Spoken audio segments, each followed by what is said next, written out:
दोस्तों, सूरत के अंदर एक करोड़पति आदमी रहा करता है जिसका नाम नरेश है। और नरेश जो कि कई कंपनियों का मालिक है और उन्होंने अपनी सारी कंपनियों पर मैनेजर कर रखे हैं, जो मैनेजर पूरा लेखा जोखा उसे घर पर ही दिखा दिया करते हैं। यानी कि रुपए पैसों की उसके पास कोई भी दिक्कत नहीं है। अच्छी तरह से उसका समय व्यतीत हो रहा है। वह घर पर अपने परिवार के साथ रहा करता है। उसका एक लड़का है जिसकी उम्र 20 साल है। एक दिन सुबह सुबह वह अपने घर के गार्डन में बैठकर अखबार पढ़ रहा था और साथ में चाय की चुस्कियां ले रहा था। तभी अचानक से उसके बेटे का एक दोस्त उससे मिलने के लिए आता है। नरेश बैठा बैठा अपने बेटे और उसके दोस्त को देख रहा था और देखने के बाद उसे अपने एक दोस्त की याद आ जाती है। इसके बाद जो नरेश होता है वह अपने दोस्त से मिलने का फैसला करता है और घर के अंदर जाकर अपनी पत्नी से सामान पैक करने के लिए कहने लगता है और कहता है कि हमें अपने दोस्त से मिलने के लिए जाना है। तो उसकी पत्नी उससे पूछने लगती है कि कौन सा दोस्त और किससे तुम मिलने जा रहे हो। तो वह कह देता है कि मैं अपने दोस्त रोहनलाल से मिलने के लिए जा रहा हूं। इस नाम को सुनते ही उसकी पत्नी एकदम से इस बात के लिए तैयार हो जाती है और कहने लगती है कि ठीक है, मैं सामान पैक कर लेती हूं और हम दोनों चलेंगे उनसे मिलने के लिए। पत्नी सामान पैक करने लगती है, लेकिन तभी जो नरेश होता है वह बाहर आता है और बाहर आकर अपने बेटे से भी तैयार होने के लिए कहने लगता है। अब बेटा पूछता है कि पिताजी हम कहाँ जा रहे हैं। तो वो कहता है कि एक खास आदमी है और उससे तुम्हें मिलाना है। इस बात को सुनकर बेटा कहने लगता है कि पिताजी आप चले जाओ, लेकिन पिता कहता है कि नहीं बेटा, तुम्हारा उससे मिलना जरूरी है। इसके बाद बेटा भी अपने पिता के साथ जाने के लिए तैयार हो जाता है और सभी लोग तैयार होकर वहां से निकलने लगते हैं। धीरे धीरे सफर तय होता है और सफर तय करने के बाद वे लोग सीधा बिहार पहुंच जाते हैं। अब बिहार आने के बाद जो नरेश नाम का व्यक्ति होता है वह वहीं की एक नजदीकी बैंक में जाता है और बैंक से लगभग 10 से 14 लाख रुपया निकाल लेता है। 10 से 14 लाख रुपया निकालकर वह अपनी गाड़ी में बैठता है और गाड़ी में बैठने के बाद इस सफर को दोबारा से तय करने लगता है। अब जैसे ही बेटा देखता है कि पिता ने ढेर सारे पैसे निकाले हैं, तो वह उससे पूछने लगता है कि पिताजी आपने इतने सारे पैसे क्यों निकाले हैं। इस बात को सुनकर पिता मुस्कुराने लगता है और कहने लगता है कि बेटा, इन पैसों की जरूरत है, किसी का मुझ पर कर्ज है और उस कर्ज को मुझे चुकाना है। अब यह बात बेटे को बिल्कुल भी हजम नहीं होती है, क्योंकि उसके पिता काफी रुपए पैसे वाले थे, तो उनके ऊपर किसी का कर्ज होना बिल्कुल भी पॉसिबल नहीं था। तो वो कहने लगता है कि पिताजी, आप क्यों मेरी टांग खिंचाई कर रहे हो? आपके ऊपर भला किसका कर्ज है? तो वो कहने लगता है कि ठीक है बेटा, अगर ऐसी बात है तो मैं तुम्हें एक छोटी सी कहानी सुनाता हूं। उस कहानी को सुनने के बाद बताना कि मुझ पर कर्ज है या नहीं है। तो बेटा भी इस कहानी को सुनने के लिए उत्सुक हो जाता है और मां इस बात को देखकर समझ गई थी कि अब उसका पति अपने बेटे को कौन सी कहानी सुनाना चाहता है। तो इसी वजह से गाड़ी में बैठी बैठी वो मुस्कुराती रहती है और पिता अपने बेटे को कहानी सुनाने लगता है। वह कहता है कि बेटा, समय था 1986 के दशक में।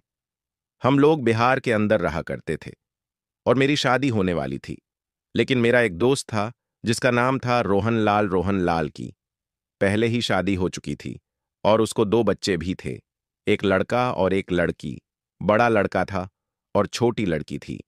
वैसे तो मेरा नाम नरेश है, लेकिन मेरे दोस्त रोहनलाल और उसकी पत्नी मुझे प्यार से सोनू मोनू कहा करते थे और मुझे छोटे भाई की तरह प्यार दिया करते थे। सब कुछ अच्छी तरह से चल रहा था। मैंने पढ़ाई लिखाई कर ली थी और मैं किसी रोजगार को ढूंढ रहा था कि मुझे कोई अच्छा सा रोजगार मिल जाए जिससे मैं अपनी जिंदगी को अच्छी तरह से व्यतीत कर सकूं। उसी दौरान हमारे अड़ोस पड़ोस वाले मेरी शादी की चिंता करने लगते हैं, क्योंकि मेरे माता पिता तो मुझे बचपन में छोड़कर चले गए थे और उसके बाद से मैं इधर उधर अड़ोसी पड़ोसियों के यहीं पर टाइम बिताया करता था। लेकिन सबसे ज्यादा मैं रोहनलाल के यहां पर टाइम बिताया करता था। वह मेरा अच्छे से ख्याल रखा करता और बड़े भाई की तरह मुझे हर बात को समझाया करता। अब जब अड़ोस पड़ोस वाले शादी के लिए कहते हैं तो मैं भी अपनी शादी करा लेता हूं। लेकिन शादी के बाद मुसीबतें आनी शुरू हो जाती हैं, क्योंकि शादी के बाद अब मैं अकेला तो रह नहीं गया था। मुझे घर बसाना था और घर के अंदर घर को चलाने के लिए पैसे चाहिए और मेरे पास बिल्कुल भी पैसे नहीं थे। मैं इन्हीं सभी बातों से बहुत ज्यादा परेशान रहा करता, और जब भी मैं रोहन लाल से इन बातों को किया करता तो वह कुछ ना कुछ सहारा मुझे दे दिया करता और कहा करता कि तू चिंता मत कर, मैं हूं तेरे साथ। इन सभी बातों से मैं काफी ज्यादा परेशान हो गया था और अब मुझे कुछ बड़ा करना था। इसीलिए मैं सोचता हूं कि मैं कहीं बाहर चला जाऊं और वहां पर रहकर मेहनत मजदूरी करके अपना भरण पोषण करूं। मैं बाहर जाना चाहता था, लेकिन बाहर जाने के लिए भी पैसे लगते हैं और मेरे पास बिल्कुल भी पैसे नहीं थे। इसके बाद लगभग 1991 में मैं अपने दोस्त रोहन लाल के पास जाता हूं। वहां पर उनकी पत्नी माधुरी भी बैठी हुई थी और हम दोनों पति पत्नी उनसे बातें करने लगते हैं। बातों ही बातों में मैं उसे बता देता हूं कि यार मुझे बाहर जाना है और बाहर जाने के लिए मुझे कुछ पैसों का इंतजाम करना है। मैं उनसे कहता हूं कि यार ऐसा कर मेरी जमीन को बेचवा दे और उससे मुझे जो भी पैसे मिलेंगे उन पैसों से मैं अपना रोजगार चलाऊंगा। लेकिन तभी रोहन लाल और उसकी पत्नी माधुरी कहने लगती हैं कि अरे, ऐसी कौन सी बात हो गई जो तू जमीन को बेचने की बात कर रहा है, और वैसे भी उस टाइम पर जमीनों का इतना भाव नहीं था, जमीनों को कोई लेकर भी राजी नहीं था। तो इसी वजह से वे लोग कहने लगते हैं कि तुम चिंता मत करो, तुम्हें कितने पैसे चाहिए। तो मैं उनको बताता हूं लगभग 25,000 रुपया का इंतजाम हो जाए तो बहुत ही अच्छी बात है। उन पैसों से मैं अपना रोजगार चला सकता हूं। इसके बाद अपनी पत्नी के कुछ जेवर उसके पास रखे हुए थे, उन जेवरों को लेकर एक सुनार के पास जाता है और वहां पर 25,000 रुपए में उन जेवरों को गिरवी रख देता है और जो पैसे उसे मिलते हैं उन पैसों को लाकर मेरे हाथ में थमा देता है। अब मैं जैसे ही अपने हाथ में पैसे देखता हूं तो अपने दोस्त से पूछने लगता हूं कि कहां से लेकर आए हो, तो वो बता देता है कि इस तरह से तुम्हारी भाभी के जेवर मैंने गिरवी रख दिए हैं और बाद में मैं पैसा कमाकर उन्हें छुड़ा लूंगा। तुम कैसी भी चिंता मत करो और अपनी जिंदगी को अच्छी तरह से व्यतीत करो। ये तुम्हारे पास पैसे हैं और इन पैसों को तुम्हें कभी भी देने की जरूरत नहीं है। मैं तुम्हारा दोस्त हूं और इतना हक तो मेरा बनता ही है। ऐसा कहकर उसने मुझे पैसे दे दिए और पैसे देकर वहां से जाने के लिए कह दिया। उसके बाद मैं अपनी पत्नी को लेकर वहां से सीधा सूरत आ जाता हूं और सूरत में आकर छोटा मोटा काम करने लगता हूं।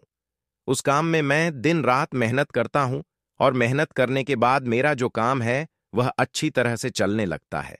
धीरे धीरे समय बीतता है और समय के साथ साथ मेरी बहुत बड़ी बड़ी कंपनी बन जाती है, जिन कंपनियों को आजकल तुम देखा करते हो, और मैं ढेर सारी तरक्की करने लगता हूं। लेकिन इन तरक्कियों के दौरान मैं अपने दोस्त को बिल्कुल ही भूल गया कि इस काम को चालू करने के लिए उसने मुझे पैसे दिए थे। अब जैसे ही उस दिन मैं बाहर बैठकर चाय पी रहा था और तेरा दोस्त तुझसे मिलने के लिए आया था, तो एकदम से तेरे दोस्त को देखकर मुझे अपने दोस्त की याद आ गई और उसके बाद मैंने फैसला किया उससे मिलने का। तो ये जो पैसे मैंने निकाले हैं, ये पैसे उसी के 25,000 रुपए के बदले निकाले हैं। इन पैसों को उन्हें दूंगा और कहूंगा कि ये तेरे ही पैसे हैं जो तूने मुझे दिए थे। इस बात को सुनकर बेटा एकदम से एक्साइटेड हो जाता है और कहने लगता है कि पिताजी, आपने इस बात के बारे में मुझे पहले क्यों नहीं बताया। तो पिता कहने लगता कि बेटा, तुम्हें कैसे बताते, हमें इन बातों को पूरी तरह से भूल चुके थे, क्योंकि फिलहाल अब तक इन बातों को 25 साल हो चुके थे। 1991 में नरेश बिहार को छोड़कर सूरत गया था, लेकिन फिलहाल समय था 2015 का और पिता कहता है कि ना ही कोई हमारा संबंध उस गांव के अंदर रहा करता है, जिसकी वजह से हमें उस गांव की याद आती रहती। तो इस बात को सुनकर जो बेटा होता है वह भी उस रोहन लाल जी से मिलने के लिए एक्साइटेड हो जाता है और वह देखना चाहता है अपने पिता के उस दोस्त को, जिस दोस्त की वजह से आज वे लोग इतनी अच्छी जिंदगी जी रहे हैं। धीरे धीरे सफर तय होता और सफर तय करने के बाद लगभग शाम के समय वे लोग उस घर के पास पहुंच गए थे। बड़ी सी गाड़ी को लेकर वह रोहन लाल जी के घर के सामने खड़े हो गए थे और यह बात देखकर गांव के कुछ लोग उस व्यक्ति की तरफ बड़ी अजीब निगाहों से देखने लगते हैं, क्योंकि रोहन लाल जी के घर की हालत काफी ज्यादा खराब थी और फिलहाल देखने से लग रहा था कि कई सालों से इसकी कोई मरम्मत नहीं हुई है। यह बात नरेश को भी महसूस होती है और इसके बाद वह अपनी गाड़ी से उतरता है और सीधा उस घर के अंदर जाने लगता है। गांव का माहौल था तो घर का दरवाजा खुला हुआ था, तो नरेश अपने परिवार को लेकर सीधा उस घर के अंदर चला जाता है। घर के अंदर रोहनलाल और उसकी पत्नी माधुरी बैठकर आपस में बातें कर रहे थे, लेकिन अचानक से जैसे ही सूट बूट वाले व्यक्ति उनके घर में घुसते हैं तो एकदम से वो हैरान से हो जाते हैं। तभी रोहनलाल उनसे कहता है कि हाँ भाई, कौन हो और तुम इस तरह से घर के अंदर क्यों घुसे आ रहे हो। इस बात को सुनकर नरेश मुस्कुराने लगता है। इधर जो नरेश की पत्नी थी वह भी मुस्कुराने लगी थी। तभी जो नरेश होता है वो कहने लगता है कि साहब, यहां पर हमें किसी व्यक्ति से मिलना है। तो जो रोहनलाल होता है वह यह बात देखकर हैरान है, क्योंकि इस व्यक्ति के पहनावे से लग रहा था कि यह एक करोड़पति आदमी है, तब भी यह उसे साहब कह रहा है। तो कहने लगता है कि अरे भाई, क्यों मजाक कर रहे हो, साहब तो तुम हो और हम साहब कैसे हो गए। तो नरेश कहने लगता है कि नहीं साहब, मेरे लिए तो आप ही साहब हो, अगर आप नहीं होते तो आज मैं ऐसा नहीं होता। इसके बाद रोहनलाल कहने लगता है कि देखो भाई, मजाक मत करो, मजाक काफी हो गए, और यह बताओ कि तुम हो कौन। तो जो नरेश होता है वो कहने लगता है कि साहब, वैसे तो मेरा नाम नरेश है, लेकिन प्यार से कुछ लोग मुझे सोनू मोनू कहकर पुकारा करते थे। अब जैसे ही रोहनलाल और उसकी पत्नी माधुरी इस बात को सुनते हैं कि सोनू मोनू कहकर उसे कोई पुकारा करता था, तो एकदम से उन्हें सोनू मोनू की याद आ जाती है और वे लोग गौर से देखकर पहचान लेते हैं कि ये वही सोनू मोनू है जिसे उन्होंने 25,000 रुपए दिए थे और वो इस गांव को छोड़कर चला गया था। तो एकदम से जो रोहनलाल जी होते हैं उसकी आंखों से आंसू टपकने लगते हैं और वह भागकर एकदम से सोनू मोनू को गले लगा लेते हैं। कहते हैं कि अरे सोनू मोनू, तू तो पूरा बदल गया और देखने से बिल्कुल भी पहचान में नहीं आ रहा है। अब जब रोहनलाल गले लगता है नरेश को, तो नरेश की आंखों में भी आंसू आने लगते हैं और वह भी फूट फूट कर रोने लगता है। अब जैसे ही माहौल थोड़ा सा शांत होता है, तो उसके बाद जो नरेश की पत्नी होती है वह एकदम से रोहनलाल जी के पैर छूने लगती है। अब गांव के कुछ लोग यह सब कुछ देखकर चौकन्ना हो गए थे और वह घर के अंदर ताका झाकी कर रहे थे। जैसे ही वो देखते हैं कि कोई करोड़पति आदमी गाड़ी में बैठकर इनके घर पर आया है और उसके बाद उसकी पत्नी इन गरीब लोगों के पैर छू रही है, तो वो लोग भी हैरान हो जाते हैं और घर की दीवारों से कान लगाकर सुनने लगते हैं। तभी जो रोहनलाल जी की पत्नी होती है वो कहने लगती है कि अरे, इसी तरह से खड़े खड़े बात करोगे या इनको बैठने के लिए भी पूछोगे। इसके बाद जो रोहनलाल जी होते हैं उन सभी को बैठाते हैं और बैठाने के बाद उनसे हालचाल पूछने लगते हैं। तो जो नरेश होता है वह रोहनलाल जी को अपने बारे में पूरी बातें बताता है और कहता है कि गुजरात के सूरत में मेरी बहुत बड़ी बड़ी कंपनियां हैं और वहां पर रहकर मैं बहुत अच्छी जिंदगी जिया करता हूं, लेकिन तुम बताओ, तुम्हारा क्या हालचाल है और यह आप लोगों ने अपना क्या हाल बना रखा है। इस बात को सुनकर रोहनलाल और उसकी पत्नी एकदम से खामोश हो जाते हैं और उनके चेहरे पर मायूसी साफ साफ दिखाई देने लगती है। तभी जो नरेश होता है वह रोहनलाल का हाथ अपने हाथ पर रखता है और कहता है कि दोस्त, तू बेशक से मेरा दोस्त है, लेकिन तू मेरे लिए बड़े भाई से कम नहीं है, क्योंकि शायद अगर तू मेरी उस टाइम पर मदद नहीं करता तो मैं इतना बड़ा व्यापारी नहीं बन पाता और मेरे इतने इतने बड़े बिजनेस नहीं हो पाते। अगर तुम्हें कैसी भी कोई समस्या है तो तुम बेहिजक होकर मुझे बता सकते हो। आखिर क्या हुआ है ऐसा जो तुम्हारी हालत ऐसे है। तो उसके बाद जो रोहनलाल जी होते हैं वह अपने बारे में उसे बताने लगते हैं।